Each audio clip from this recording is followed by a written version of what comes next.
नमस्कार विद्यार्थी मित्रांनो, आज आपण हेनरी ली लिखित द ट्विन्स ही कविता अभ्यासणार आहोत. या कवितेला प्रत्यक्ष सुरुवात करण्यापूर्वी आपल्याकडे देखील टेक्स्टबुक असणं आवश्यक आहे. चला तर मग सुरुवात करूया हेनरी ली लिखित द ट्विन्स या कवितेला. विद्यार्थी मित्रांनो, in this poem Henry Lee, that is the poet, is the speaker and narrator. या कवितेमध्ये हेनरी बोलणारी व्यक्ती आहे आणि हेनरी त्याच्यासोबत व त्याच्या भावासोबत त्यांच्या सारखेपणामुळे काय काय घडलं हे आपल्याला सांगतोय. ट्विन्सचा अर्थ असतो जुळी भावंडे. तर चला सुरुवात करूया कवितेला. In form and feature, face and limb, I grieve so like my brother. The poet Henry tells us that in form and feature, in structure, physical structure and appearance, in face and limb, he grieved like his brother. कवी Henry आपल्याला सांगतो की तो त्याच्या भावाप्रमाणेच मोठा झाला. म्हणजे कवीला नेमकं काय म्हणायचंय? इन फॉर्म अँड फीचर म्हणजे दिसायला कवी आणि कवीचा भाऊ दिसायला तंतोतंत सारखे असतात, म्हणून कवी म्हणतो इन फॉर्म अँड फीचर. त्यांचं दिसणं, त्यांचं रूप, त्यांचा चेहरा अगदी शारीरिक दृष्ट्या दोघंही अतिशय दिसायला तंतोतंत सारखे होते आणि म्हणून कविता असं म्हणतो की in form and feature, face and लिम, आय ग्रीव लाईक माय ब्रदर. दॅट फोक्स got taking me for him and each for one another. And because of their similarity, फोक्स मीन्स people, folks म्हणजे लोक. गॉट टेकिंग मीन्स मिस्टेकिंग, चूक करणे. Me for him. So what is the meaning of this line? दोघांच्या सारखेपणामुळं the people around them including their relatives, त्यांच्या नातेवाईकासह काय व्हायचं? People wanted to take John. लोकांना जॉनला घ्यायचं असतं. And they mistakenly took Henry, thinking that they took John. ते हेनरीला घ्यायचे आणि त्यांना असं वाटायचं की आपण आपल्याजवळ जॉनलाच घेतलं आहे. And each for one another, हेनरीला घ्यायचे आणि जॉन म्हणून खेळवायचे, जॉनला घ्यायचे आणि हेनरी म्हणून खेळवायचे, कारण लोकांना कळतच नव्हतं की त्यांनी जॉनला घेतलं आहे का हेनरीला. हेनरीला घ्यायचं असतं पण घेतात जॉनला, जॉनला घ्यायचं असतं पण घेतात हेनरीला. It puzzled all our kith and kin. What does it refers to? कवी म्हणतो इट पझल्ड, इट कन्फ्युज्ड, गोंधळात टाकायचं. ते कशासाठी शब्द वापरला?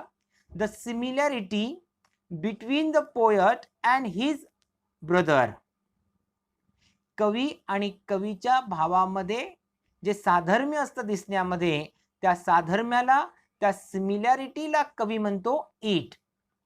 It puzzled all our kith and kin. Kith and kin means relatives.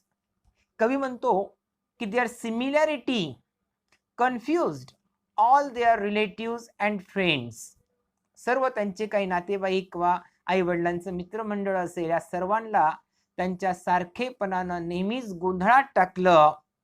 It reached a fearful speech and their similarity, त्यांचा जो सारखेपणा असतो, रीच अ फिअरफुल स्पीच, एका फिअरफुल म्हणजे भयावह अशा एका परिसीमेपर्यंत, स्पीच म्हणजे लिमिट, स्पीच म्हणजे हाईट, एका भयावह अशा परिसीमेपर्यंत हा सारखेपणा गेला. For one of us was born a teen. And what was the reason of the confusion of their relatives? त्यांच्या नातेवाईकाला असं कन्फ्यूज का व्हायचं, गोंधळात का पडायचे? कवी असं का म्हणतो की it reach a fearful speech, एका विशिष्ट सीमेला, परिसीमेपर्यंत ह्या गोष्टी गेल्या. कवी असं का म्हणतो? आणि कवी सांगतो फॉर वन ऑफ अस, कारण आमच्यापैकी एक जण, for one of us was born a twin. कवी म्हणतो या दोघांपैकी एक जण जुळा भाऊ म्हणून जन्मला होता. जुळा कोण असतो? जुळे हे दोघं एकाच वेळी जन्मलेले असतात, पण त्यांच्या जन्मामध्ये काही क्षणाचं, काही मिनिटाचं अंतर असतं. ज्याचा जन्म नंतर होतो तो पहिल्याचा जुळा भाऊ किंवा जुळी बहीण असते. कवी म्हणतो की आमच्या दोघांपैकी एक जण जुळा म्हणून जन्मला आहे. It means the poet is also not sure who is the twin one, की दोघांपैकी जुळा म्हणून कोण जन्मला आहे हे आजपर्यंत कोणाला समजलं नाही. For one of us born a twin and yet not a soul knew which. Not a soul, not a single person knew who is the twin of them, की त्यांच्यापैकी नेमकं जुळं म्हणून कोण जन्मला आहे. One day, to make the matter worse, worse म्हणजे अतिशय वाईट, before our names were fixed, as we were being washed by the nurse, we got completely mixed. What happened? Before their names were fixed, त्यांचा नामकरण सोहळा असतो. नाव देण्याच्या पूर्वी, one day to make the matter worse, पण तो गोष्ट खूप वाईट घडली. Before our names were fixed means before the day before their names were fixed, त्यांचं नाव ठेवायचं असतं. त्या नावा ठेवण्याच्या आदल्या दिवशी काय घडतं? as we were being washed by nurse, the nurse was washing them, त्यांची जी नर्स असते, काळजी घेणारी केअरटेकर असते, ती त्या दोघांना अंघोळ घालत असते. and we got completely mixed, आणि दोघ जण एकत्र मिसळतात. म्हणजे काय? कारण दरवेळेस एकाला पहिल्यांदा अंघोळ घालायची, मग दुसऱ्याला अंघोळ घालायची, असं काही घडत असावं. पण ते म्हणतात की we got completely mix and thus you see by fate's decree. कदाचित it may be the fate's, नशिबाचंच डिक्री, तो आदेश असेल, तो निवाडा असेल, ऑर्डर असेल. और रादर नर्सेस व्हीम, व्हीम म्हणजे मिस्टेक, चूक, और it might be the nurses mistake, कदाचित ती त्या नर्सची चूक असेल, किंवा नशिबालाच हे मान्य असेल, किंवा नशीब नियतीनच हे ठरवलं असेल. We got mixed completely. My brother John got christened me. Christened नामकरण, नाव देणे, नाव ठेवणे. Poet says my brother John christened me and I got christened John. It means actually before their names were given, the nurse was washing them, and during washing them they got mixed. कारण ठरलं असेल कदाचित की याचं नाव John ठेवायचंय आणि दुसऱ्याचं नाव Henry ठेवायचंय. पण कोणाचं नाव जॉन ठेवायचंय, कोणाचं नाव हेनरी ठेवायचंय हे लक्षात राहून काहीतरी केलं असेल. But because of the nurse's whim, कदाचित ती नर्सची चूक असेल, or might be the fate's decree, किंवा नशिबालाच ते मान्य असावं की दोघंही ते अंघोळ घालताना मिक्स झाले. आता कोणाचं नाव जॉन ठेवायचं आणि कोणाचं हेनरी कोणालाच कळेना. आणि म्हणून कवी म्हणतो की my brother John got christened me and I got christened him, की ज्याचं नाव हेनरी ठेवायचं होतं, कवीच्या भावाचं नाव हेनरी ठेवायचं होतं, त्याला नाव जॉन ठेवलं गेलं, त्याचं नाव जॉन ठेवलं गेलं. आणि कवीचं नाव जॉन ठेवायचं असतं, पण कवीचं नाव हेनरी ठेवल्या गेलं. हे सर्व कदाचित त्या नर्सच्या चुकीमुळे घडलं असेल, नाहीतर दैवालाच ते मंजूर असेल. दिस fatal likeness even dogged my footsteps when at school. Fatal means leading to disaster or death. तर आपण प्राणघातक किंवा हानिकारक म्हणतो. दिस फेटल लाइकनेस, ही जी सिमिलॅरिटी बिटवीन देम होती, दोघातलं जे साधर्म्य होतं, कवी म्हणतो ते फेटल, ते प्राणघातक होतं, अतिशय हानिकारक होतं. कवी म्हणतो त्याच्याकरता की दिस फेटल लाइकनेस इवन डॉग म्हणजे पिच्छा करणे, कंटिन्यू टू फॉलो, एखाद्याचा पाठलाग करणं, पिच्छा करणं. This fatal likeness even dogged my footsteps when at school. तो शाळेत देखील आमच्या सारखेपणानं आमचा पिच्छा सोडला नाही. आणि त्यांचा सारखेपणा कसा होता म्हणे? अतिशय घातक. कवी त्यांच्या सारखेपणाला फेटल का म्हणतो? And I was always getting flogged. Getting flogged, चोप बसणे, मार बसणे. बीटन अप, कवी म्हणतो की and I was always getting flogged for John turn out a fool. It was John who made a mischief in class, in school, and Henry got flogged. आणि हेनरीलाच मार बसायचा. एक तर हेनरीनं चूक केली असं वाटत असेल, किंवा हा जॉन आहे आणि याने चूक केली आहे असं समजून त्याला मार बसायचा.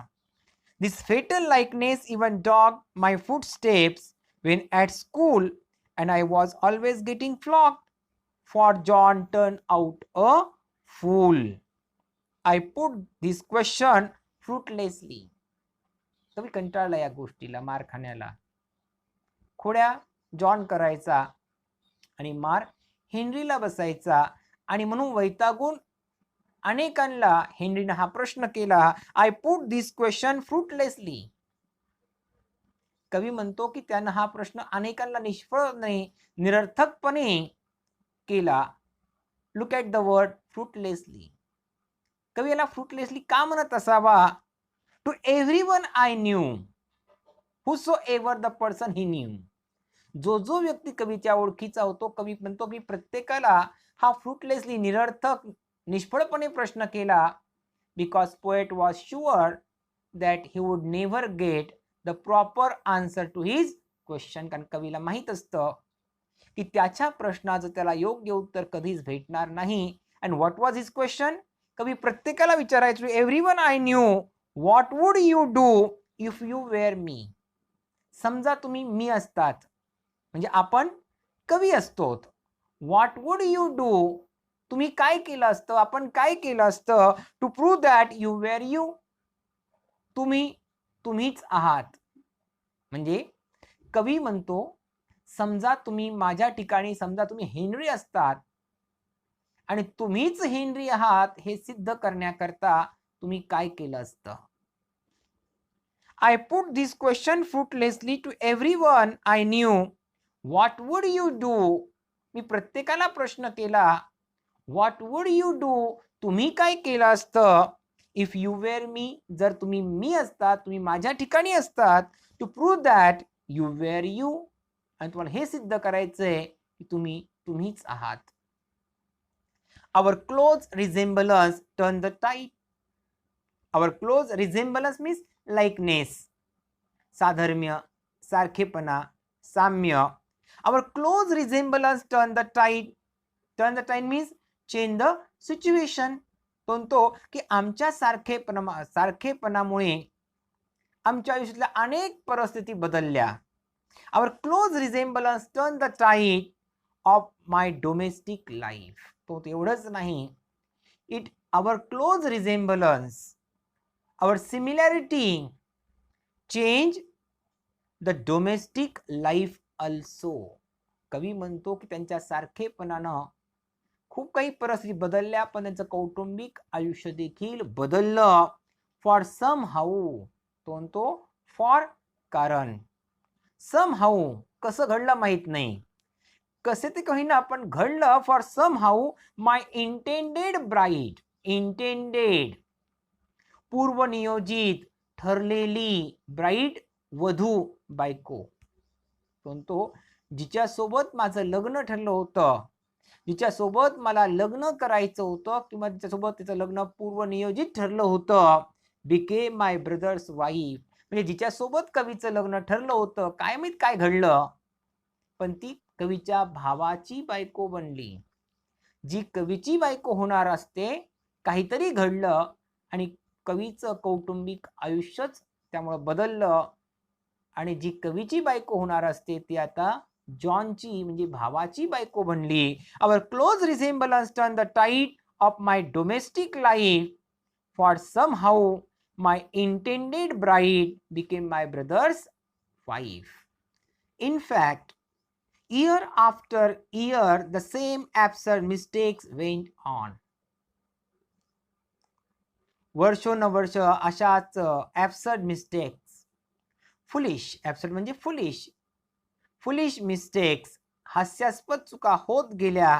And when I died, कवी म्हणतो जेव्हा मी मेलो, the neighbors came, शेजारी आले. कवी म्हणतो जेव्हा मी मेलो, शेजारी आले. अँड बरीड ब्रदर जॉन, आणि त्यांनी जॉनला पुरलं. विद्यार्थी मित्रांनो, जर कवी मेला असता तर या ओळी कवीला लिहिता आल्या असत्या का? बरोबर ना?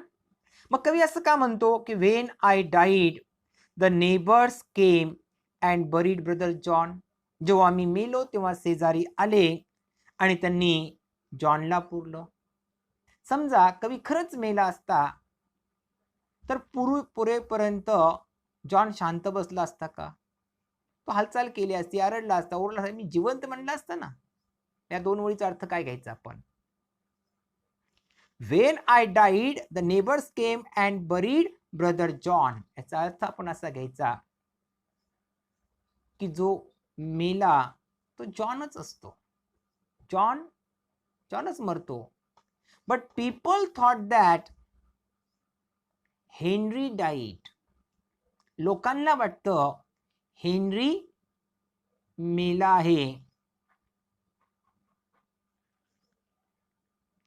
आणि हेनरी समजून ते जॉनलाच पुरतात. म्हणजे मेला पण जॉन आणि पुरलं पण जॉनलाच.